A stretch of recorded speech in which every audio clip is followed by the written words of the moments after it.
Pourquoi aller au sol quand on apprend à se défendre? J'ai souvent cette question qui revient, et c'est une question qui est totalement légitime parce que quand on regarde un petit peu ce qui existe aujourd'hui, dans toutes les techniques de self-défense, on voit plutôt des choses qui se passent debout avec des frappes, dans les parties, des frappes dans la carotide.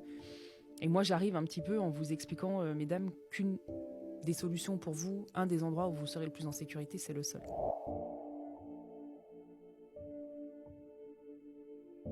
Quand on regarde ce qui se fait, quand on regarde des sports tels que la lutte, tels que le jiu-jitsu brésilien ou le MMA, on voit bien que la partie au sol, c'est quand même une partie qui est assez spécifique.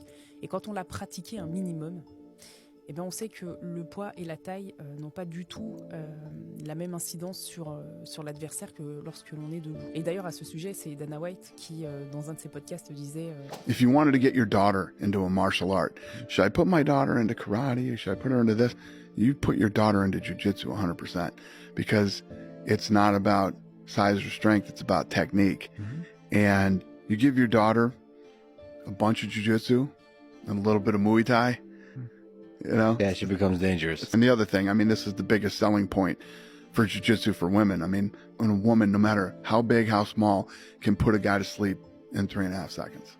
qu'il invite vraiment toutes les jeunes filles et toutes les jeunes femmes à pratiquer du jiu-jitsu brésilien parce que justement, en fait, le poids, quand on est au sol, ça ne compte pas. Et une femme, même de petite taille et de tout petit gabarit, pourra plus facilement s'en sortir si elle va au sol. Il y a plein de vidéos aujourd'hui qui existent de jeunes femmes qui ont réussi à sortir de situations complexes, à maintenir des hommes au sol, justement en allant au sol. Le sol, ça demande une motricité spécifique.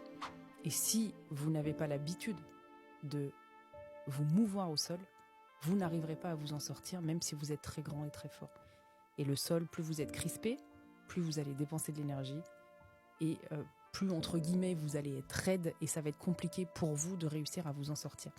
Donc voilà pourquoi la plupart de mes techniques vont au sol, voilà pourquoi je le répète à chaque fois et systématiquement aux jeunes femmes, allez au sol, apprenez à vous battre au sol et vous allez voir que vous allez vite gagner en confiance quand vous allez vous rendre compte qu'au final c'est assez facile de renverser quelqu'un, que c'est assez facile de mettre en place une clé de bras, que c'est assez facile de mettre en place un étranglement et que c'est assez facile surtout de pouvoir se relever et de pouvoir fuir dans un espace où on va être en sécurité.